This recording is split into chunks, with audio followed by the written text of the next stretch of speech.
There is a message sitting in someone's drafts right now. It has been sitting there for days, maybe weeks, maybe longer than you'd like to admit. And the person who wrote it, the person who typed every word of it, deleted half of it, rewrote it, read it back 12 times, that person is you. And the terrifying part? You already know exactly who it's for. You know their name. You can picture their face. You can almost hear their voice responding. And yet, the message hasn't moved. It hasn't been sent. It lives in that frozen, suspended place between intention and action, between longing and paralysis, and you have convinced yourself, with extraordinary psychological sophistication, that the reason it hasn't been sent is completely rational.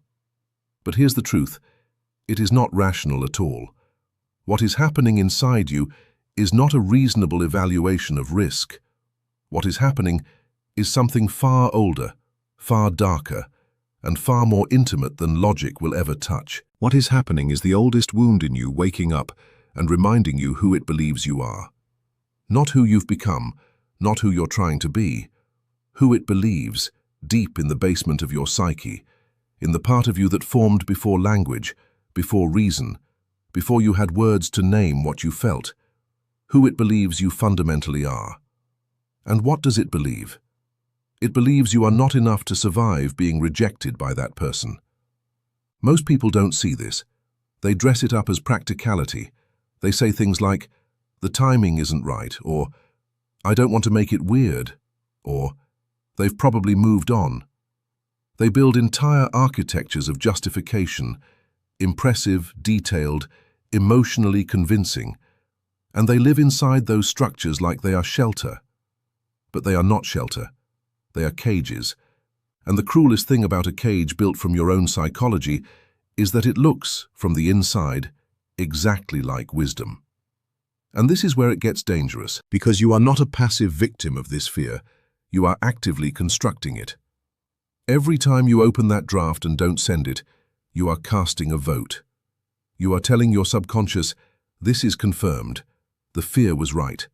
This person holds the power to destroy me, and the only way I survive is if I never give them the chance to use it." You are training yourself, message by message, day by day, to believe that silence is safety. But silence is not safety. Silence is slow burial.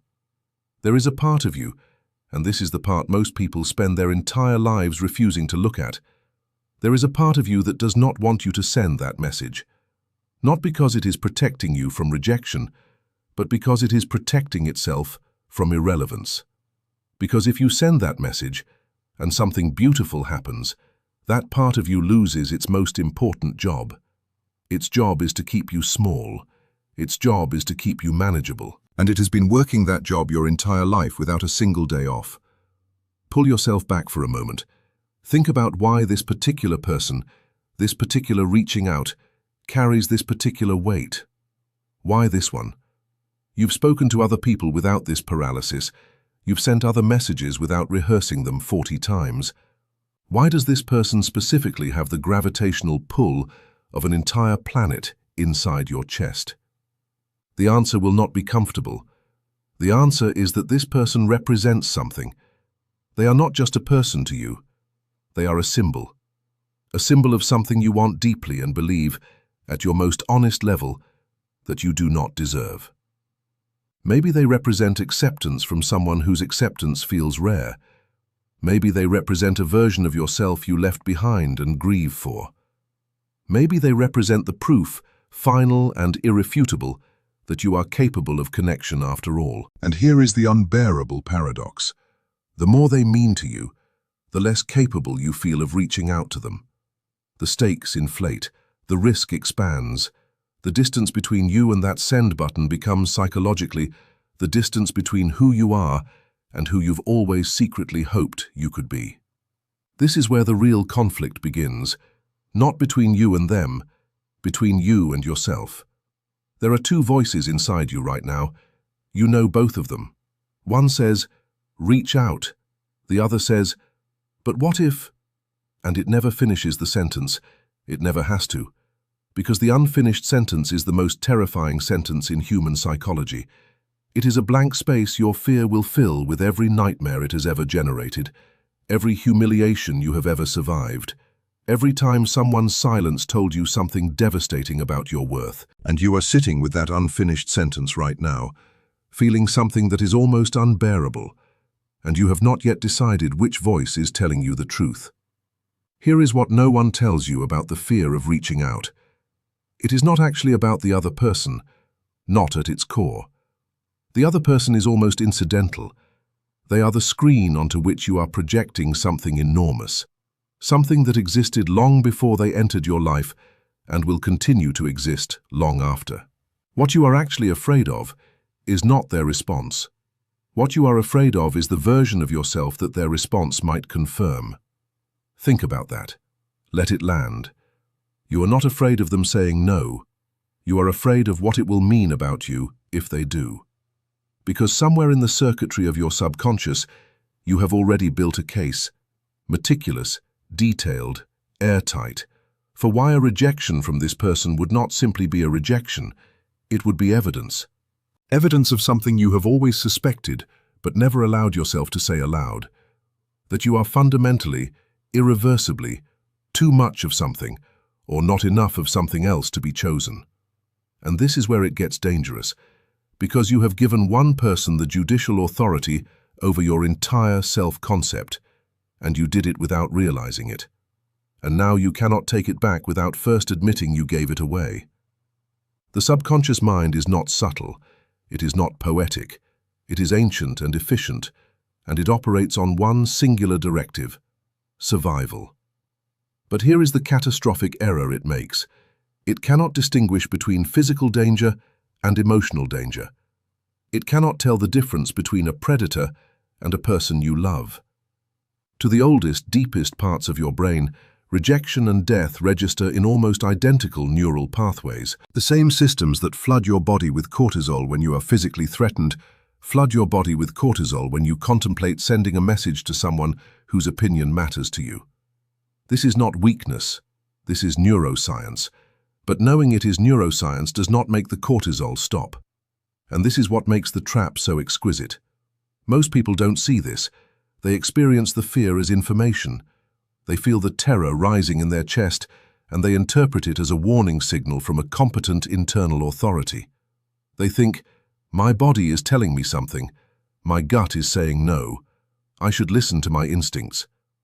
And there is something seductive about this interpretation, because it reframes cowardice as wisdom and paralysis as intuition. It allows the fear to wear the costume of self-awareness, but your gut is not always telling you the truth. Sometimes your gut is telling you the story of every wound that was never properly healed. Sometimes your gut is reading from a script written when you were 8 years old, by circumstances you had no control over, about a world that no longer exists. Your gut is brilliant. Your gut is also sometimes catastrophically wrong. Now go deeper, because the fear of reaching out has a second layer that most people never excavate.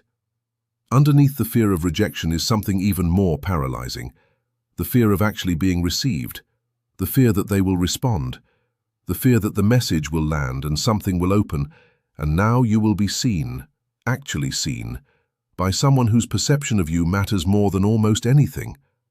And what then? What do you do with that? What do you do with the vulnerability of being known, truly known, by someone who could hurt you in ways that a stranger never could? This is the hidden contradiction at the center of the fear. You want them to respond.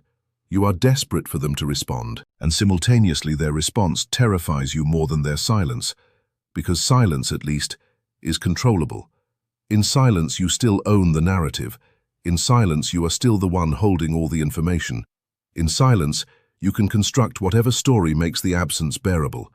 They're busy, they didn't see it, the timing was off. Silence gives you the luxury of ambiguity. But a response destroys ambiguity. A response forces reality into the room. And reality, for someone carrying the weight of unprocessed longing and suppressed fear, is an extremely dangerous visitor.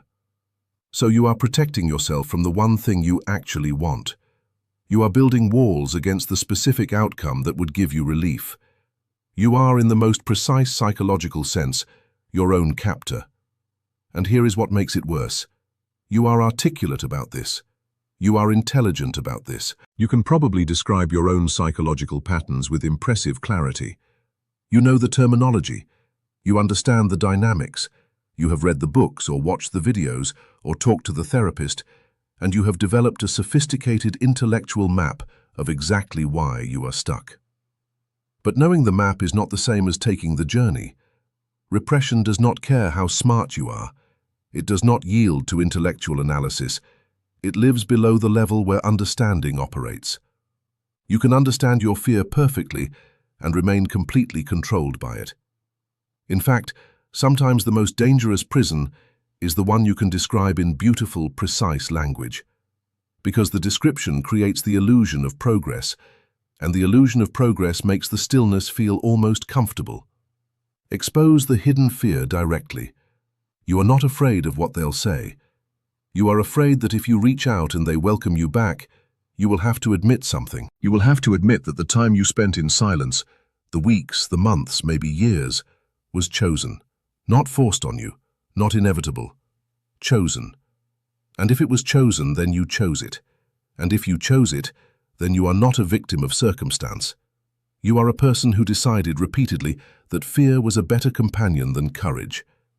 That realization cuts in a direction that most people spend enormous energy avoiding. Let's talk about what the silence is actually doing to you. Because you have probably framed it to yourself as a kind of dignity. You have told yourself a story in which staying quiet is the mature choice, the self-respecting choice, the choice of someone who has learned not to need people too visibly. You have constructed a self-image around the restraint, around the not reaching, around the ability to carry longing quietly and keep moving. And on the surface, this story is almost believable, but underneath it, in the place where the story was written, in the actual body of you, in the tight place in your chest that exists specifically when you think of this person, underneath it, something entirely different is happening. You are grieving, and you are grieving someone who is still alive. This is one of the most psychologically brutal experiences available to a human being, the grief of a living loss. The kind of grief that has no funeral, no ceremony, no social permission, no formal end. Just an ongoing absence that you chose, or that was chosen for you, and that lives in your body like a tenant who never pays rent and never leaves. And the human psyche is not equipped for this kind of grief. We know how to mourn finality. We are completely undone by ambiguity. And this is where it gets dangerous, because unprocessed grief does not sit still. It does not wait patiently in one corner of your psychology while you live the rest of your life undisturbed. It migrates, it infiltrates. It shows up in the way you hold yourself back from other connections, in the way you preemptively end things before anyone can leave, in the way you feel simultaneously desperate for closeness and deeply suspicious of it. The grief from this one unresolved reaching out is contaminating the whole water supply. Most people don't see this because they are looking for grief in the obvious places, in crying, in missing someone openly, in explicit sadness. But repressed grief is not obvious. Repressed grief looks like numbness. It looks like hyper-independence. It looks like a strange, cold efficiency in situations that should feel warmer. It looks like the person who says, "I'm fine," with such conviction and such precision that even they believe it for stretches of hours at a time. Are you fine? Genuinely? Or have you become so expert at managing this particular ache that the management itself has become unconscious, and you are now spending enormous amounts of emotional energy on something you no longer even notice? Here is a truth that lands like a fist. The things we repress do not get weaker with time, they get more powerful. The impulse you push down does not dissipate. It compresses, it concentrates, it becomes denser and more volatile the longer it is contained. The person you are not reaching out to is not becoming less significant to you with each passing day of silence. The opposite is happening. The silence is building pressure. The silence is making the eventual reaching out feel more impossible, because now you are not just managing the original fear, You are managing the entire accumulated weight of every day you didn't act. And now we arrive at the inner contradiction that is tearing you apart without you fully realizing it. A part of you believes that by not reaching out, you are protecting yourself. Another part of you knows with the cold clarity that comes at 3 a.m, when the defenses are down, that the silence is not protection. The silence is punishment. But here is what your psychology has done that is genuinely diabolical. It has confused the punisher and the punished. You believe you are protecting yourself from them, but you are punishing yourself for wanting them. You are enacting on yourself the rejection you fear from them before they ever get the chance to deliver it. You are rejecting yourself on their behalf, preemptively, comprehensively, with extraordinary efficiency. And this is the pattern that will outlast this one situation if it is not examined. Because the subconscious mind learns, it takes successful strategies and it applies them to new situations. If it learns that preemptive self-rejection is an effective method of avoiding the pain of external rejection, it will deploy that strategy again and again in relationship after relationship, reaching out after reaching out, until the entire architecture of your emotional life is organized around one principle: never want anything you might not receive. And a life organized around that principle is a life that has quietly, without announcement, without drama, without a single identifiable moment of decision, stopped. Not stopped in any visible way. You are still moving, still talking, still occupying space in the world. But there is a particular kind of aliveness that requires risk, requires visibility, requires the terrifying act of saying, "Here I am. Here is what I want. Here is who I am reaching toward." And that aliveness has gone silent in you, and you feel it. You feel it as a flatness, a blunting, a sense that the colors in your life are slightly less saturated than they used to be, and you cannot quite locate when that happened or why. It happened here, in this silence, in this draft that was never sent. There is a concept in deep psychology, the unlived life. The version of your life that is possible, but has not been chosen.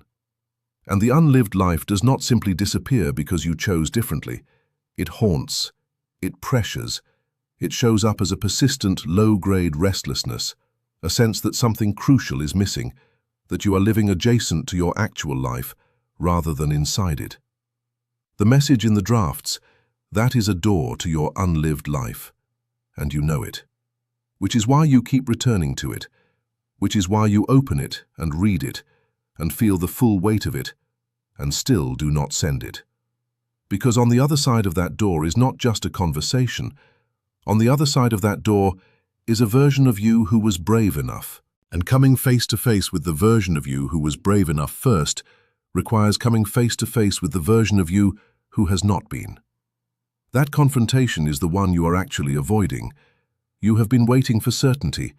You have been waiting for the feeling of guaranteed safety, the internal confirmation that it will go well, that they will respond warmly, that the risk will be worth it, that you will not be left standing in the rubble of your own vulnerability while they look on with something worse than anger: indifference. You have been waiting for a sign that the moment is right, the conditions are perfect, the version of you that shows up is polished enough, healed enough, certain enough, to be worthy of the response you want. And here is the thing you need to hear, even if it breaks something open inside you. That certainty is never coming. Not because you are broken, not because this connection is wrong, but because certainty is not something that precedes brave action. Certainty is something that sometimes follows it. And the part of your psychology that has been demanding certainty as a prerequisite is not waiting for information.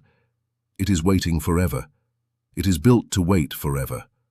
Because the moment certainty arrives, real, complete, guaranteed certainty, is also the moment all risk has been removed. And the moment all risk has been removed is the moment the act no longer requires courage and therefore no longer means anything. You cannot have both certainty and meaning. You can only have one. This is the part where everything collapses into clarity if you are willing to let it. Because you have been operating under an assumption, a deep, foundational, never-examined assumption, that the fear knows something you don't. That the trembling in your chest when you contemplate sending that message is information from a reliable source. That the internal alarm bells are warning you about a real danger. But they are not. They are warning you about exposure, about visibility, about the terrifying experience of mattering to someone and letting that be known. And exposure is not danger. Visibility is not death. Mattering to someone, letting it be visible that you matter to someone, that they matter to you, is not a humiliation to be avoided. It is the fundamental currency of every human life that has ever felt fully lived. The illusion that must collapse right now is this, that the protected version of you, the one who never reaches out, never risks, never crosses the distance, is somehow the real you, the valuable you, the self worth protecting.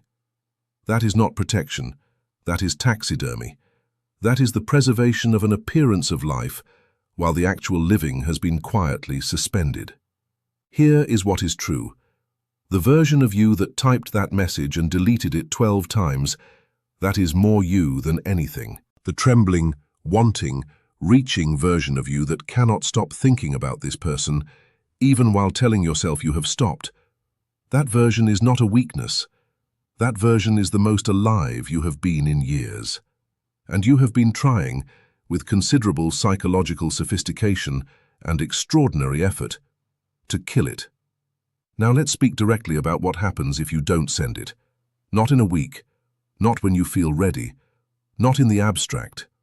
What actually happens? You will continue to carry this.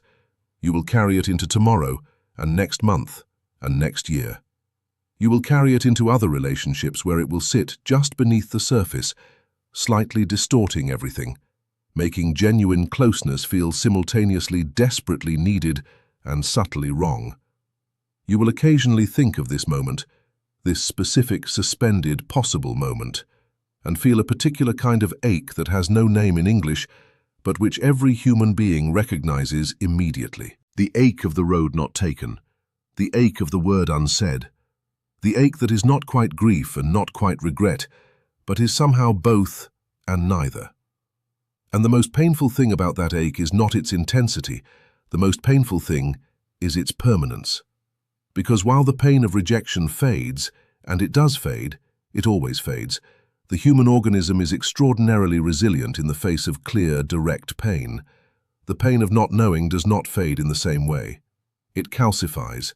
It becomes part of the structure. It becomes the wall you build the rest of your life around. The defense mechanisms have served you. Let that be acknowledged. They kept you safe at a time when you needed keeping. They are not your enemy. But you have outgrown them the way a bone outgrows a cast, and keeping the cast on now is not healing you. It is atrophying you. It is preventing the use of something that healed and is now strong and is being told by outdated programming that it is still broken. You are not broken. You are someone who wants something real, who feels something genuine, who has been treating the most human impulse available, the impulse to reach toward another person and say, "I want you in my life," as though it were a character flaw to be managed rather than a courage to be honored. The shadow self, the part of you that operates in the dark below awareness, does not want you to send that message. It has an enormous stake in the current arrangement. As long as you don't send it, it remains necessary. As long as you don't send it, it keeps its position as the authority on what you can and cannot survive. But here is what the shadow does not want you to know.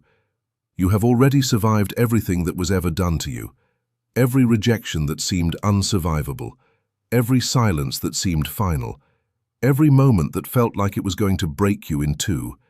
You survived all of them, not in spite of your vulnerability, because of it.